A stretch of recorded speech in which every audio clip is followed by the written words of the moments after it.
Hello, welcome to another beautiful week. This is Sports Weekly, say the one-stop shop when it comes to issues relating to sports. My name is Joakim Idada, and as usual, we don't take this program alone. So today I have our sports analyst sports studio. I have our studio analyst here with me. His name is Emmanuel Odufejo. Emmanuel, it's nice having you. Thank you. So happy to be here. Yeah, sure do. What we'll be doing today is going to be straight to the point. No beating around the bush. This week we'll be discussing football, boxing, lawn tennis, or tennis as usual as people call it, Formula One, athletics, and table tennis. And those are the sports we'll be covering this week. And sure do, a lot of things have happened in the last few days, in the last 7 days, when it comes to the issues relating to sports. So we'll go straight to the business of today. So Emmanuel, let's go. In football, we've had, I think, the Emirates FA Cup final took place within the week. Copa del Rey finals took place within the week, and the EPL finals took place with, not finals. The winner of the EPL finally was identified within the week. As expected for the EPL, Chelsea went home with the cup. For the Copa del Rey, Barcelona went away with the FA Cup. The Emirates Cup, or we'll call it the FA Cup in England, the oldest cup in England, Arsenal, they call themselves the Gunners, they went away with a cup. And you know, this is African Sports and Entertainment Network. Here we discuss things that are bordered around Africa. So we want to treat it mostly from the European perspective. We want to look at it from Africa and from Nigeria. What are the lessons we should learn from it, Emmanuel? Thank you, Mr. Joachim. So basically, it was this last week. It's been the Emirates FA Cup final in England, the Copa del Rey final in Spain, and we also had the German Cup actually in Germany, where Borussia Dortmund beat Eintracht Frankfurt to take away the German Cup, which, by the way, happened to be Thomas Tuchel, the former coach. Mm-hmm. That happened to be his only cup he was able to get in 2 years, and now he's been sacked. But the question for us now, most of these are all FA Cups. We also have a FA Cup here in Nigeria. Can we do a comparison? Well, you know, like you would say, the FA Cup in England is the oldest, sports competition. So if you want to compare that with Nigeria, I don't think there's a big comparison to be made. The England is far away, more advanced than Nigeria in all things, as a nation, and also when it comes to the football of sports. So sports of football. So I think that we can't really compare them. We hope that when will the baby grow up to become a man, to own up to the fact that when we will cannot the baby continue. country as a whole grow up to become a man and practice democracy like every other advanced country? So it's not just football, it's in all things. I think that our football is just it's a picture of the country as a whole. So I don't think we can really Well, okay, Emmanuel, let us just try to take a peep. Yep. Let's do a simple analysis, because at the end of the day, the yardsticks cannot be reduced, or the parameters cannot be reduced because it's Nigeria. Everywhere, they'll tell you this is how it is. The crowd, let us look at crowd at the FA Cup finals. If you saw what we watched on television in the match between Chelsea and Arsenal in the FA Cup, I don't understand. The environment was electrifying. We had our own dear Victor Moses. Is he trying to play, I won't call it the Nigerian trick because eventually he did not grow up here, but was he trying to use the normal trick because that second yellow card, some people argued it was too harsh, but it was spot on for me, it was spot on, and Joseph Richard, I remember Joseph Richard, they started saying that some of those antics that the strikers and the footballers play, especially when they're in the 18-yard box, some of those antics, people want to take a second look at it. That if you play it, then you will be sanctioned. So some of those things, well, let us do this comparison.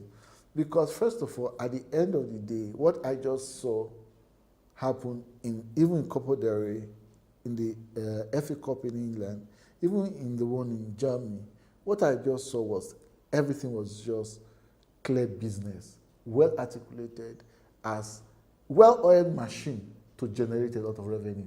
But us, I don't know. I don't know. Are we getting it? Well, the Emirates FA Cup final was Arsenal's third final, third cup that they are getting in the last 4 years. So you would say that as much as Arsenal is very much known for coming fourth in the league, in the EPL, they are also one of the most successful sides when it comes to the FA Cup. This is their 13th FA Cup, yes. In total, and that's a record. No other EPL team has that record. So when it comes to this last match at Wembley, I think that if you see what went on after the match, the Italian coach of Chelsea, Antonio Conte, he came on to say that to defend his player, and then he said, look, Victor Moses is not a cheat. Put it blatantly open that way. Spanish players are known more for all of those feints and those dives antics and all of those things. African players aren't known for all this. We're known to be more, tough and, strong. rugged. So, but I think that for Victor Moses, he only tried something to, they were go down at that point. They needed to come up with the goods. They weren't having the best match of their lives. Definitely, Arsenal came to the party in that match. It was the only thing they would have taken home at the end of the season to say, hey, we have a cup at the end of the day. Chelsea had already taken the league. They were already knocked out of the top four. Emmanuel, so the really, point, one Victor point, Moses was trying to secure a point for his team. One point I would like us to discuss is the FA Cup in England always takes place in one particular stadium. We call it the home tradition. Wembley. That means the FA Cup is a tradition. The venue is part of the tradition. In Nigeria, are there lessons to be learned? Where can we claim is the home of Nigeria FA Cup? We can barely even pay a prize to the winner of our FA Cup. Talk less of getting a venue that we can say the home of our FA Cup. Well, so I would say that, the way I started, I told you that English football is very old and very advanced. Even when it comes to competing with the top leagues in the world, France, Spain, Italy, and all of that, as far as spending money is concerned, as far as the whole glamour and glitz of the sports, EPL comes first. So it's open. You can already know that, yes, the EPL is what it is, the FA Cup is what it is in England because of the amount of money and the amount of priority that they've given to the sport. But is it because for them, England? Quite a lot of things are built around tradition. And because a lot of things are built around tradition, you have a situation where people can really plan, can really articulate their strategy, whether it's marketing strategy or whether it's advertising, whether it is attendance. Somebody can come and say, look, I have attended every FA Cup final at the Wembley for the last 25 years. Because it is a tradition, it is something. Yeah. So you see, a lot of things in sports, those are some of the things I was just getting when we were doing. But when you come to our case, we don't even. Where is the traditional ground of the FA Cup in Nigeria? Where is the traditional ground of anything other than traditional marriage? even when it comes to the issue of Independence Day, there was once as a young boy, the Independence was always held at racecourse. The march passes were always held at racecourse. Today, they have moved it from the old traditional race course. They've now moved it to the Eagle Square in Abuja. Are we missing something? We don't want to, you know, as NTV, I think there's this whole idea that, oh, we cannot continue. We don't talk politics here. But the point I'm trying to make is the issue of tradition. The tradition that is being set around the British FA Cup, the tradition that is being set around the Copa del Rey, and the tradition that is being set around some of these things. Are we missing it here?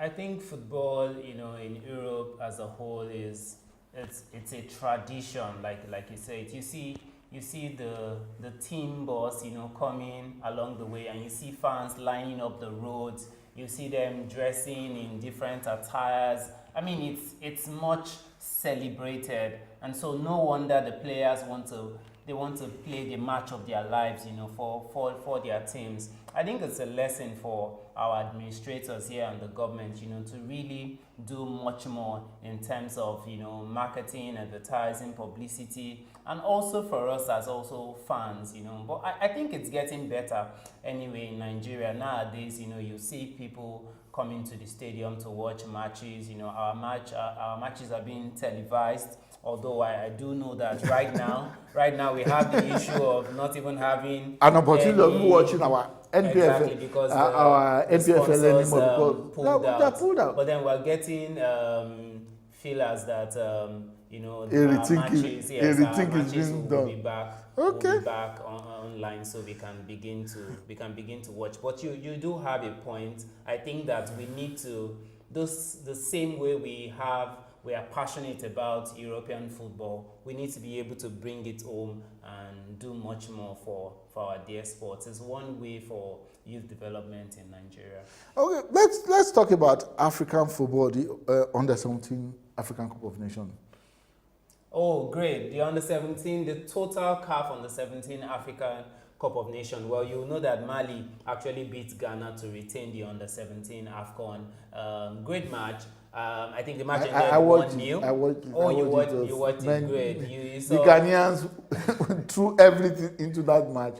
Unfortunately, they just could not equalize. I think that's what you get when you watch age group competitions. You know, they are very naive at that point. They are only trying to showcase their talent. So you can forgive them for, you know, not bringing on the spectacular. But I think we do have a couple of young boys who are going to be doing the continent proud in the nearest future. So congratulations to Mali. They have retained their title. Cup. Yeah, but doesn't it also point to one fact that Mali, there are certain things, especially at the 8th grade level, that Mali is doing that we here, we are not doing right. Nigeria, I think this is second time we are not in that particular event. Well, it's just unfortunate. It's not that Nigeria is not good when it comes to age grade competitions. I mean, when it comes to the under 20, even at the world level, we've always done well. See, let us look at it from this side. Just in the last 1 week or thereabout, or 2 weeks, or even in the recent time, all we've been watching, hearing on news, on the web, is the GT Bank Principal's Cup. Yes. The history of Nigerian football, the successes recorded in Nigerian football was because the whole structure of youth football was built around the Principal's Cup. Sure. Whether it was the Lagos Principal's Cup, whether you have, I know in Benin they didn't have a Principal's Cup, but they had a Schools Cup where you had a couple of players that were harvested from that particular program, people like Eboigbe, Victor Mokaro, and the rest of them, and a couple of others like that. All of a sudden, the Principal's Cup disappeared. Now the Principal's Cup has come back. A couple of corporate bodies are getting involved, supporting it. Thank God for GT Bank. We are not trying to market them, but they are spearheading the listen. We appreciate that effort. But at the end of the day, when we look at those boys playing in this event, they are what, in quote, describe them under 17. They are supposed to be the ones that should go for this kind of 8th grade event. There was a time Nigeria was dominating it. Was it because we were, at that time, we were into some, that made us dominate it? Or now, the handlers of our football, the administrators of our football, are really doing a rethinking, and they are re-strategizing to refocusing our football. Because if we do not get it right, no MPFL team in Nigeria has an age grade program. Well, true. So I think that what's happening now is that we can't continue to blame, past mistakes and errors and all of that. I think that I would on my own give kudos to the likes of GT Bank for sponsoring the Principals Cup. You also know about the NNPC and Shell Cup, Football Cup for all state secondary schools. So those are things that are happening right now. For the NNPC and Shell Cup, they've already done in the last 1 week, they've done the state preliminaries. So you have different schools, playing each other, and then the winners of those states will go on to play in the zonal preliminaries. So I think that what I would just like to say is, look, we are back at it. Let's now see how we can be more consistent. Let's see how these things can continue. It's not like after a while now, maybe GT Bank will pull out of the Principal's not Cup because, and then it dies. okay, let us look at it. Let us look at it. Every company is coming out and they are doing their own thing. GT Bank is doing its own. Zenith Bank in Asaba is doing a Principal's Cup. Shell Cup, they are doing one national program. Can we talk about structure? Is there something wrong? Because look, everybody is doing their own thing, and there's no connection. Is it that the winner of the GT Bank Principal's Cup in Lagos automatically, and the winner of the Zenith Bank in Delta State, and the GT Bank Principal's Cup in Ogun State, and the other Principal's Cup that is taking place in other places, all those Principal's Cup, they will all come and play at the NNPC Shell Cup for schools at a national level? Because what we are just seeing is replication, because all the money being invested by GT Bank in Lagos, invested by GT Bank in Ogun State, by Zenith Bank in Delta State, Shell is still spending money to replicate the effort. Even I know that Etisalat is also, they have a form of, can't we put all of these sponsors together in a room? Or not even all of this, can't we really do something that is structurally sensible? Sure. Than we replicating efforts? And at the end of the day, all we are just saying is what? Will we call it wasted funds or what? Because the money that is being put, because for NNPC to invest money in organizing an event from preliminaries all the way to the national, again, when we have Shell or Principal's Cup at all these various levels, don't you think that money they are using for that preliminaries can be used for other sports? Just if we just say automatic qualification for Lagos, the winner of Lagos Principal's Cup is automatic qualification. Delta Principal's Cup, automatic qualification.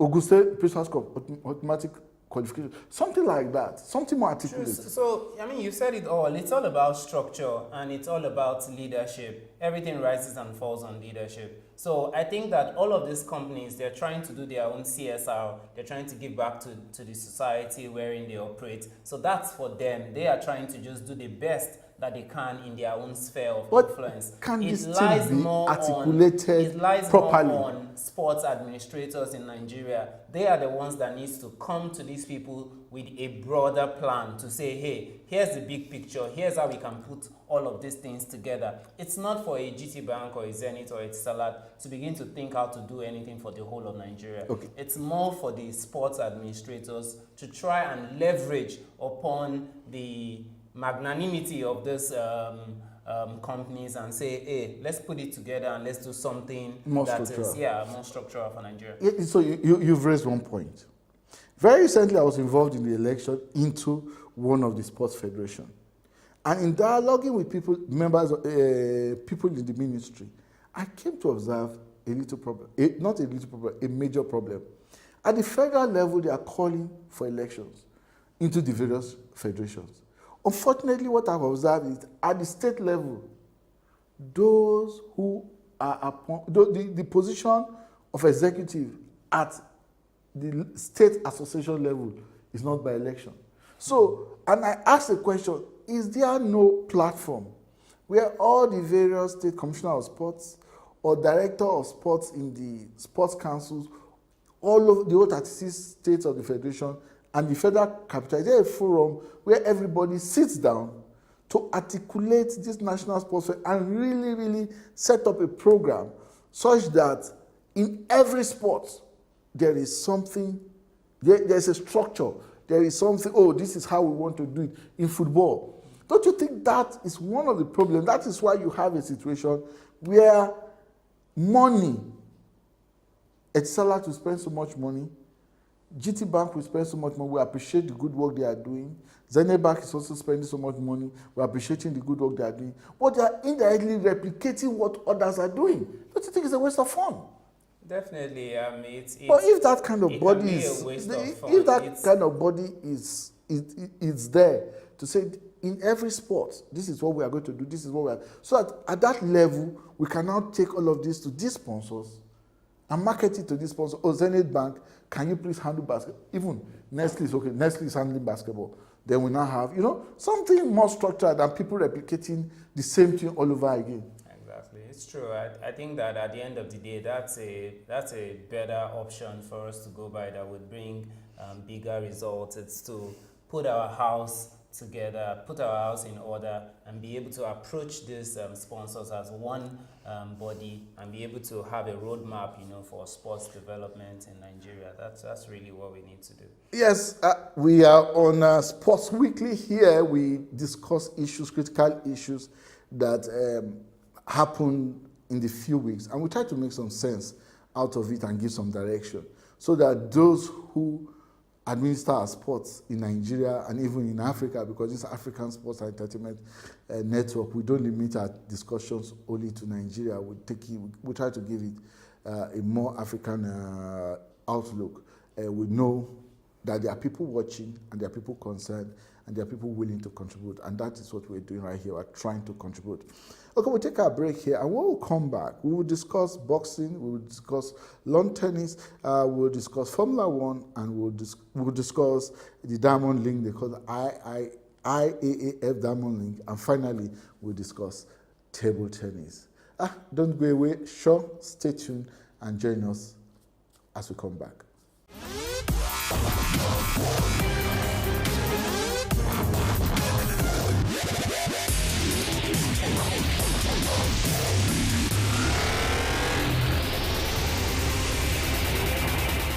Welcome back. Hope you enjoyed our short break. We are back and we'll be discussing boxing. This time we're not going to be discussing boxing of two people right there in the ring watching each other away. But just last week we had a renowned boxer, 5-time former heavyweight, and that is Evander Holyfield. He visited Nigeria, and he visited Nigeria for a very, very noble cause, and that is for charity work. And that is what we want to discuss. Evander Holyfield came to Nigeria for charity, to raise money for a noble cause. We hear he was going to box with, even though there were clips showing that he did some sparring with Jagaban, that's our renowned and notable Bola Ahmed Tinubu. I think that is not the news. For me, what is of concern is, in this country, we have a lot of successful international sportsperson. I can start to mention, if I start mentioning today, we will not finish this program. Falila Togukoya, Oshewa, also that's her name, Osheku, yes. Falila Togukoya, Osheku, Miriam Yalo Magbemi. We have even, what's her name? We have Chidi Imo. We have all of them. And then in boxing, we have Bashali. Bashali has been shouting he wants to break a world record. That he wants to be the oldest boxer to go into the ring, either to be knocked out or killed. I'm not too sure. And he wants the federal government to put the money to support him to do that. Is that charity? I do not know. But the question here is, why is it that it is a foreigner, Evander Holyfield, that will come all the way from the US to Nigeria to start doing charity work to raise money concerning issues that affect us, when we have renowned sportsmen and women, athletes here in Nigeria, and they are least concerned? Well, so there are two sides of the coin, really. You are either for or against this particular happening. So it was an event that the Lagos State at 50 celebrations have been going on, and they decided to, as part of this event, invite Evander Holyfield. That's the point. That's the question I'm asking. Yeah, I know. So we have notable athletes. Well, so that's why in Nigeria. Look at it from two sides. So number one, on this side is, if you're saying it's a good thing, then you're saying that, oh yes, that's charity. Charity work is good. Invited this guy. Charity work is good. If you're saying they should invite other local talents that we have, do they have the amount of money that Evander Holyfield eventually gave to Nigeria or to Lagos Sports? Do they have that kind of money? Well, the first question I want to ask you, is there any record telling me and you that Evander Holyfield donated so and so thousands of dollars? Oh yes, he actually donated a lot of things. Okay, yeah, fine. So I'm wondering, could our local talents have donated that much? Couldn't maybe we yes, have? Maybe no. The real challenge here is that, so on that note, you might say that they invited him because he has money that these other people don't have. But if you're trying to say that, why don't we invite our local talents? Then I'm asking, why is it that our local why is it that the whole business of charity, sports for charity, that's the first question. Sports for charity. Yeah. Using the goodwill you have generated from being out there, which that is what Evander Holyfield is doing. Yeah. The goodwill and the opportunity that he has created by virtue of being a former world champion and all of that kind of, he has used that goodwill and he has brought it to Nigeria for our benefit. But are we telling me that Nigerian former athletes do not have any goodwill at all? That's the question. Don't we have any goodwill? Or do you think the money is coming from their private pockets? So I think that they are definitely, Nigerian sports men and women, they are definitely doing their own bit in their little spheres of influence. I know Kano has, that's a foundation. That's all. JJ Okocha has just started a foundation too. Just started? Yes, he has. When did he retire? Well, you can't. John Fashanu. Yes, now. Well, but these people are still actively working. Wait, but you know the funny thing, John Fashanu even claims that we even know that he's a Nigerian. Yeah. And we know he has reputation even in England. Yeah. And the only time we saw him say that he wanted to use his so-called goodwill for anything was to go and testify in a controversial political case. But there's so much work to be done at home, and these athletes or these successful sports person who are retired up till today, maybe it's the Nigerian situation where we always feel that the government must. There is still the second part of my coin that we still haven't looked at. Go ahead. And that second part is, what has the government or Nigeria also done for these old-time athletes? We know a lot of them. How did Rashidi Yekini die? The great Rashidi Yekini. How did he die? He died in poverty. Who told you? Rashidi Yekini died in poverty. No. Are you telling me that he died? I do not agree. Are you telling me that he died in a house built for him by the federal government? He died, with $50 million. Wait. The question, did you know whether that it was on record that Rashidi Yekini had estates in Portugal? Estates in Portugal. Look. Estates in Portugal. Yes. Well, why didn't he build the estates here? So how can you say that? Look. That's Rashidi Yekini as a person. I am saying that if you are asking these sportsmen and women to give back to society, the first thing I am saying, what are society giving to these people? No. The first question is there is still a current. Wait. The first question, Emmanuel, is the first thing the government has given to any individual If you go to America and you live among the Americans, you will see the difference. Any American that flies the American colors sees it as a honor. So the first thing the government has done for any individual, we are more than 170 million people, for God's sake. And for you to be given the honor to wear the green, white, green color, and you will stand on the podium on behalf of this country, you should see it as a honor and not take it for granted or take it lightly. So when you say, what has the government done for them? That's the first thing the government has done for them. Although they are like every other person. That's the first point. Tell me the house ever that Holyfield was given to by the U.S. government. Did the U.S. government give him any house? Well, we don't know. Oh, there are no records to show it. But I think my point is still clear. Even aside from sports, we have a general problem in Nigeria, which is the brain drain. So it's not just sportsmen and women that are saying that, look, maybe the government is not doing enough for me. We have a lot of, doctors in America who are Nigerians. How did they get out of Nigeria? Why are they plying their trade? But the question is not how you... So you need to know that you cannot blame these people to say, oh yes, just because they give you the opportunity to wear the green, white, green, that means that you should be grateful eternally to Nigeria. There are also a lot of people who would like the opportunity that didn't get it. Do we have a level The Americans who today, I can promise you, the Americans who today are begging for the opportunity. Even Nigerians go there. There's one former sports analyst, a good friend of mine, Tokumbo, Shobowale. He was in Nigeria, he was a sports analyst in a couple of stations, and he was my friend, and we would do a lot of things. Just last week, I saw that he just graduated from the Air Force, the United States Air Force Academy, and now he's an Air Force officer willing to lay his life for the United States of America. He's a Nigerian. So that's the point I'm telling you. Oh, but if you have asked him in Nigeria to come and lay his life here, what the hell are you talking? Exactly. So it's our attitude. No, but it's not our attitude. It's the country's responsibility. When you have not done yours, the point I was just trying to do that we should encourage our retired athletes. Amen.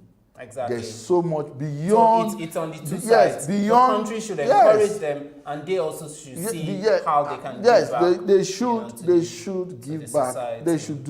They should do more work. That is the long and short of it. But I think that on this issue of Evander Holyfield, because Bashali actually came out to say that, why wasn't he? That's it. Why wasn't he invited?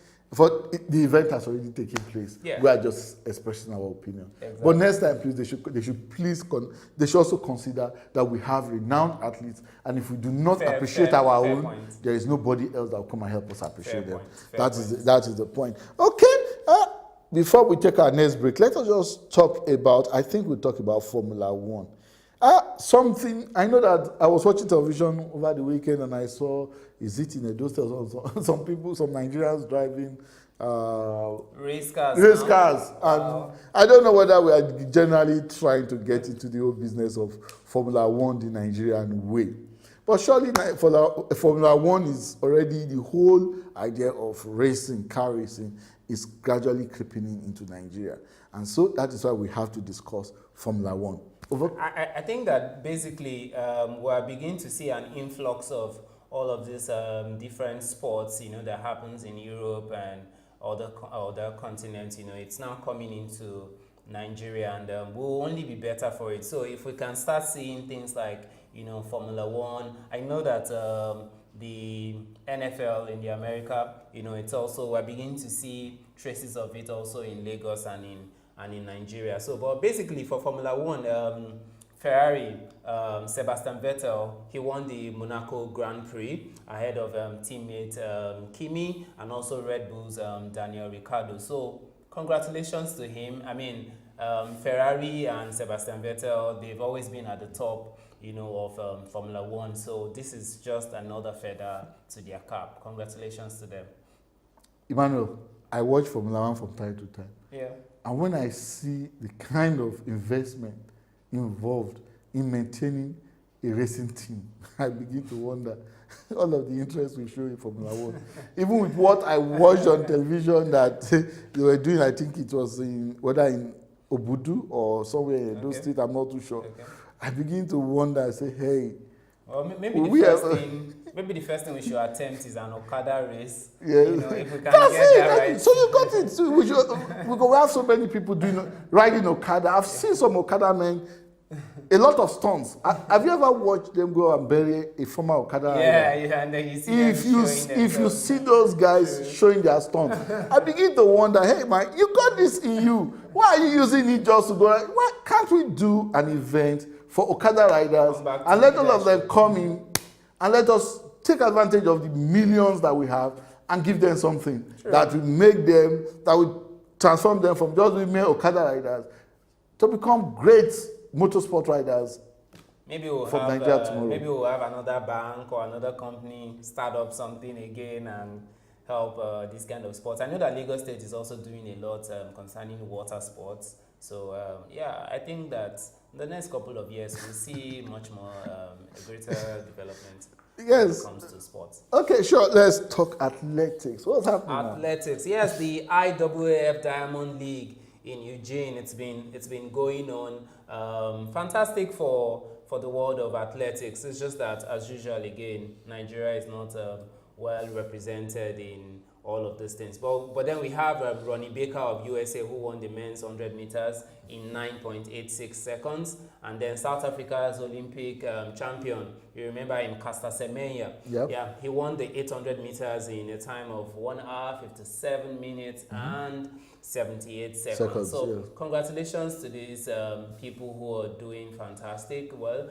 I think that majorly for me, it's South African guy, you know, Caster Semenya, who at least is doing us proud, you know, the African continent. So, I mean, we're happy for him. We need to see, you know, Nigeria actually being in the forefront of all of this. It's really what we should be talking about. And that's the point I'm making, or that we were making earlier. We are naturally, physically built for such athletic events and program. Somehow. I don't know. Well, so you can have the potential for something, but you need to be able to turn your potential energy into kinetic energy to be able to produce results, right? So we can't keep saying we have the natural affinity or the natural abilities for this thing. Sports generally now is a science. Sports generally is a science. And it's business. It's business. True. And it's business. I think we should say the two, science and business. Because we used to say it in those days that, you know, if you put 11 African men with 11 Americans, maybe in a game of football or something, you would think that, I mean, we should beat them. But it doesn't happen like that. Sports it's a lot of...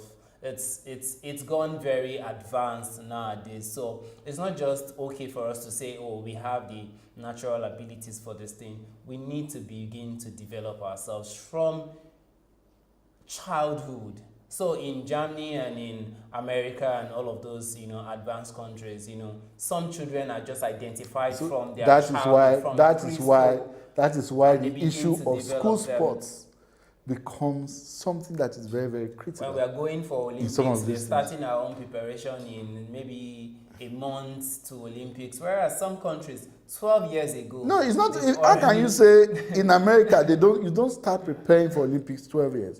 You start preparing for Olympics 20 years back. Exactly. Because the athletes that will run this in the next Olympics, 15 years, 20 years ago, they've identified them and they are grooming them already, priming them for performance at the Olympics. But when it comes to Nigeria, so we or when it comes to Africa, we can't just go and pick up anybody. And I mean, I keep saying it, Segun Toriola in table tennis. So we'll get to table tennis. I'm just saying that that's a name that I've heard all my life. So and nobody to take over. Where are we developing the... Oh, Emmanuel, if we keep on talking and talking and talking. Okay, let's just talk. Before we finally sign off today, we still have something for you. And that is table tennis. We take this break. Then when we come back, we talk table tennis. Then we bid you goodbye for this week.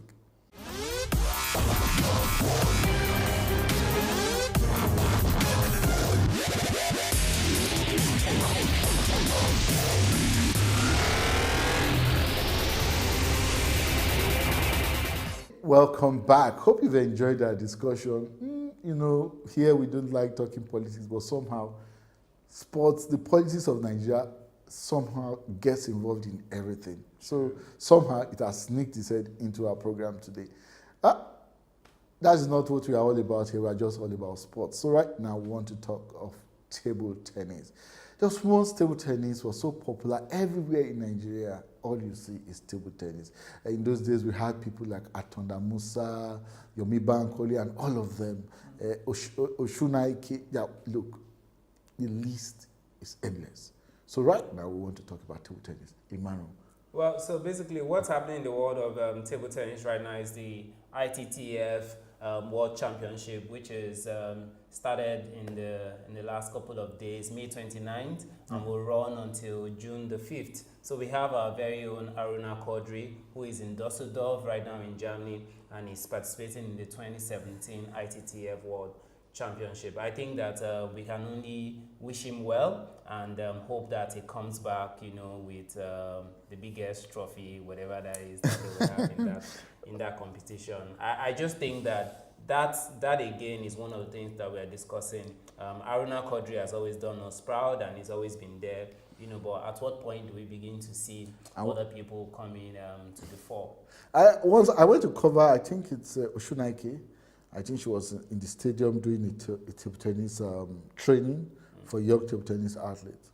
And in the process of the dialogue, many of these players, Quadri, Oshunaike, Toriola, these people are professional table tennis players abroad. In Nigeria, what's happening? Or we just want, you have one table tennis open, a couple of people come together, and next week they go. How do we bring professionalism into sports? Proper professionalism into sports, so that the people who are going to represent that, yes, we want to shout that, Aruna Quadri is ours. But is it truly ours? He is truly ours. Toriola is ours. Is it truly ours? Where are we grooming them? It's not just with Nigeria. It's Nigeria. What investment are we putting? Anthony Joshua that we are managing. We are managing to know whether we describe him as one of our brothers. Well, he's our brother. But anyway, that's the point I'm saying. Why don't we have professional table tennis programs in Nigeria? Why don't we have inter-club events? Table tennis is a beautiful sport. It's even a sport that you can even play on. You can even televise. That's the beautiful thing about it. You can televise table tennis. The same way you televise football. The same way you do all of these things. How come we do not have some of these sports? Look, when I was young, it was table tennis, pool under the tree. I remember in those days, almost under every tree, you see people playing pool, until we found out that why we didn't see the pool tables anymore was that the policemen were going around raiding them and stopping them and arresting them, saying they are gambling and everything. Yeah. But even when I was young, we had every bench was a potential table tennis this thing. Every pako was a potential. Once a flat pako, it's a bat. It's a bat. You just put it. Somehow, we have not been able to package more sports, including table tennis, into a revenue-generating sport, such that we won't just be relying on professional players who are trading their skills abroad, coming and saying they are flying Nigerian flags. I don't know.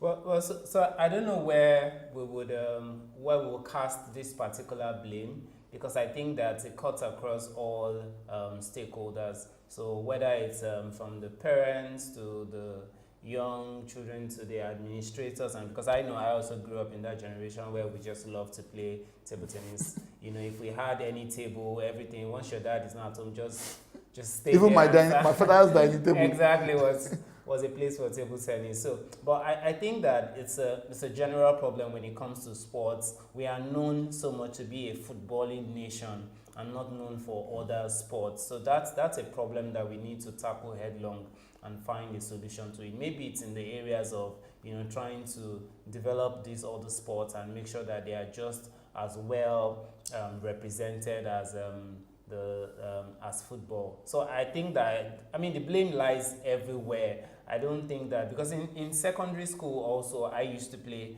table tennis in my secondary school, but that's the last I ever, played table tennis was in secondary school. So I don't think it didn't exist in my university. So I just think that it's for all of the different cadres, whether in education, so primary, secondary, university, and all of that. We need to keep on opening up avenues for all of these sports, to have young people participating in all of these sports. Let's do all of the publicity that we can.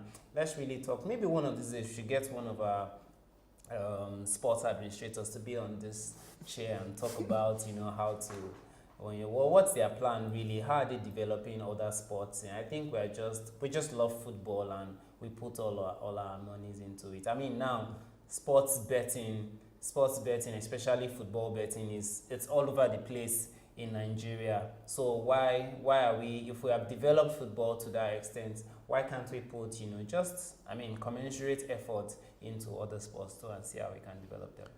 Emmanuel, it's nice having you. I enjoyed my time spending with you. Every time.